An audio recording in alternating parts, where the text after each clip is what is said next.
अजीज दोस्तों, जादू अम्मा आयशा रजी अल्लाह ताला अन्हा का फरमान है।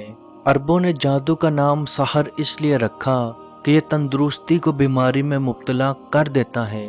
और जादू फारसी ज़बान का लफ्ज़ है जिसका मतलब अल्फाज है। और याद रखें, अल्फाज असर रखते हैं। जैसा कि हम लोगों ने आपको बताया था कि एक जादू मुख्तलिफ तरह से किसी भी इंसान पे किया जा सकता है या किया जाता है।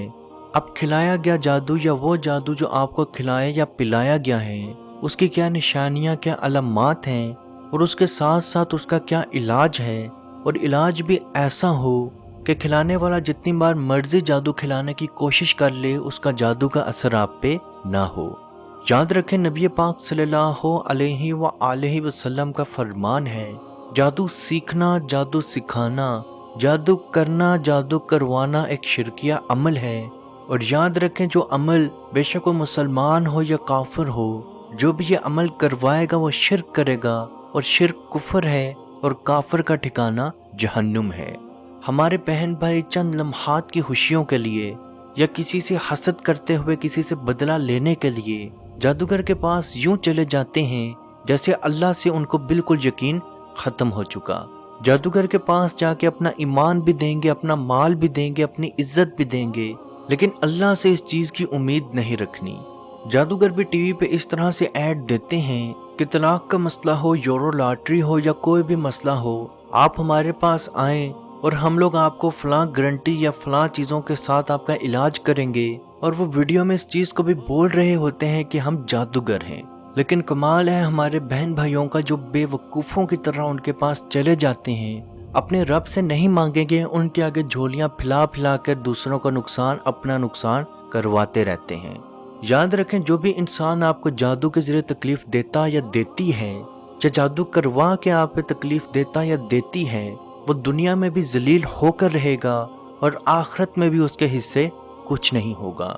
आप थोड़ा सा अपना दर्द, अपनी तकलीफ बर्दाश्त करें। जिसने आप पे जादू किया उसका हिसाब अल्लाह पाक पर छोड़ दें, इंशाल्लाह अल्लाह आपको बेहतरीन अजर देगा। अब अगर आपको जादू खिलाया या पिलाया गया है, उसकी क्या निशानियां, क्या अलामात हैं, तो सबसे बड़ी और सबसे पहली निशानी, आपके मैदे में, आपके स्टमक में दायमी दर्द रहेगा। यानी आपके स्टमक, आपके मैदे में हर वक्त दर्द महसूस रहेगा। अपना चेकअप भी करवाएंगे, लेकिन उस चेकअप के बावजूद आपकी मेडिकल रिपोर्ट्स बिल्कुल क्लियर आएंगी। आपका दर्द दिन ब दिन बढ़ता रहेगा।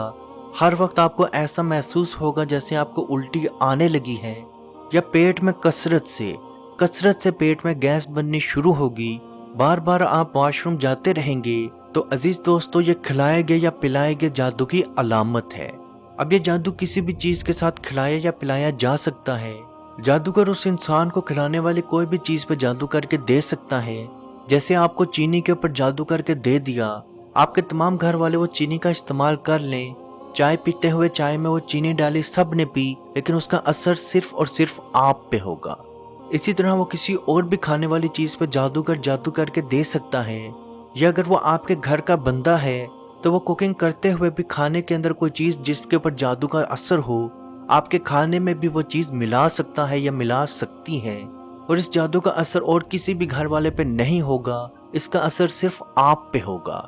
अब इस तरह के जादू का क्या इलाज है या कैसे इलाज किया जाए, तो सबसे पहले आपने सूरह बनी इसराइल आयत नंबर 81, जो कि आपको स्क्रीन पर नजर आ भी रही है, जिसका तर्जमा कुछ यूं है कि कह दीजिए, आप कह दीजिए कि हक आ गया और बातिल मिट गया। बेशक बातिल तो था भी मिटने वाला, खत्म होने वाला। फतह मक्का के बाद जब नबी पाक सल्लल्लाहु अलैहि व आलिहि वसल्लम बैतुल्लाह के अंदर दाखिल हुए, तो बैतुल्लाह के अंदर बहुत सारे बुत मौजूद थे। तो आप सल्लल्लाहु अलैहि व आलिहि वसल्लम के पास एक छड़ी, एक स्टिक मौजूद थी। आप उस छड़ी की मदद से उन तमाम बुतों को मारते और गिराते जाते और ये आयत पढ़ते जाते। वो आमिल जो जादू जिन्नात का इलाज करते हैं, उनका कहना है कि यह आयत किसी भी तरह के जादू के लिए, किसी भी तरह के बड़े से बड़े जादू के तोड़ के लिए इस्तेमाल की जा सकती है। आपने पानी लेना है और कोशिश करें कि वो पानी ज़्यादा हो। उस पानी के ऊपर आपने 3-3 मरतबा अव्वल व आखिर दुरूद इब्राहिमी, यानी कि वो दुरूद जो आप नमाज में पढ़ते हैं, 3-3 मरतबा अव्वल व आखिर पढ़ना है। 70 मरतबा 70 टाइम सूरह फातिहा की तलावत करनी है। 70 مرتبہ یعنی کہ 70 ٹائمز آیت الکرسی، 70 مرتبہ 70 ٹائمز یہی تلاوت سورہ بنی اسرائیل آیت نمبر 81 کی تلاوت کرنی ہے، اور 7 مرتبہ یعنی کہ 7 ٹائمز سورہ فلق اور سورہ ناس کی تلاوت کرنی ہے، اور آخر میں پھر سے 3 مرتبہ درود ابراہیمی اور اس پانی پہ دم کر دیں۔ یہ پانی آپ نے روز پینا ہے، اور آپ جیسے ہی اس پانی کا استعمال شروع کریں گے، پہلے ہی دن آپ کو یا تو پیٹ میں شدید درد شروع ہوگا یا آپ کو الٹی لگ جائے گی۔ جیسے ہی آپ کو الٹی لگے گی تو آپ کے اندر جتنا بھی جادو کھلایا یا پلایا گیا وہ مکمل طور پہ باہر آ جائے گا۔ اگر الٹی نہیں لگتی تو اسی پانی کا استعمال آپ کرتے جائیں تو آہستہ آہستہ 15 سے 30 دن کے اندر اندر آپ کا پیٹ درد ختم ہوتا جائے گا، اور جیسے ہی پیٹ درد ختم ہوگا وہ اس چیز کی دلیل، اس چیز کی علامت ہوگی کہ آپ کے اندر کا جادو مکمل طور پہ ٹوٹ گیا۔ بعض دفعہ یہ جادو پیشاب کے ذریعے بھی نکل جاتا ہے، یعنی کہ یہ پانی آپ پئیں اور جب آپ کو پیشاب آئے اس پیشاب کے ذریعے بھی آپ کا جادو نکل جاتا ہے۔ لیکن 70% لوگوں کو الٹی لگ جاتی ہے اور الٹی کے ذریعے ہی ان کا جادو باہر آتا ہے۔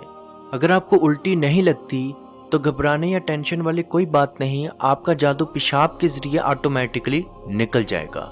عزیز دوستو، یاد رکھیں اگر یہ جادو آپ پہ ایک مرتبہ ہوا ہے تو دوسری دفعہ پھر ہو سکتا ہے، اس لیے جب بھی آپ کو ایسا درد محسوس ہو تو یہی پانی دم کر کے پینا شروع کر دیں، خود بھی پئیں، اپنے گھر والوں کو بھی پلائیں، اور جہاں تک ہو سکے اس آیت کا، اس دم کا، اس پانی کا کسی سے بھی ذکر مت کریں، کیونکہ اگر وہ آپ کے گھر کا ہی کوئی قریبی انسان ہوا اور اس کو پتہ چلا کہ اس عمل کے ذریعے آپ جادو توڑ رہے ہیں تو آپ پہ کسی اور طریقے سے وہ جادو کرنا شروع کر سکتا ہے۔ تو جہاں تک ہو سکے راز میں رہتے ہوئے اس جادو کا علاج کریں۔ اللہ پاک سے دعا ہے کہ ہم سب کو اپنے حفظ و ایمان میں رکھے، اور جو لوگ بیمار ہیں اللہ پاک ان کو صحت و تندرستی عطا فرمائے، اور تمام لوگوں کو حلال رزق، حلال طریقے سے حلال رزق عطا فرمائے، اور کشمیر کے بھائیوں پہ خصوصی رحم عطا فرمائے اور ان کو آزادی کی نعمت عطا فرمائے۔ آمین۔ اللہ حافظ۔ أعوذ بالله من الشيطان الرجيم. بسم الله الرحمن الرحيم. لله ما في السماوات وما في الأرض وإن تبدوا ما في أنفسكم أو تخفوه يحاسبكم به الله فيغفر لمن يشاء ويعذب من يشاء والله على كل شيء قدير. آمن الرسول بما أنزل إليه من ربه والمؤمنون كل آمن بالله وملائكته وكتبه ورسله لا نفرق بين أحد من رسله وقالوا سمعنا وأطعنا غفرانك ربنا وإليك المصير. لا يكلف الله نفسا إلا وسعها لها ما كسبت وعليها ما اكتسبت ربنا لا تؤاخذنا إن نسينا أو أخطأنا ربنا ولا تحمل علينا إصرا كما حملته على الذين من قبلنا ربنا ولا تحملنا ما لا طاقة لنا به واعف عنا واغفر لنا وارحمنا أنت مولانا فانصرنا على القوم الكافرين.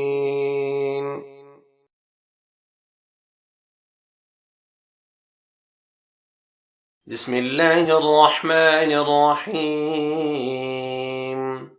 أفحسبتم أنما خلقناكم عبثا وأنكم إلينا لا ترجعون فتعالى الله الملك الحق لا إله إلا هو رب العرش الكريم.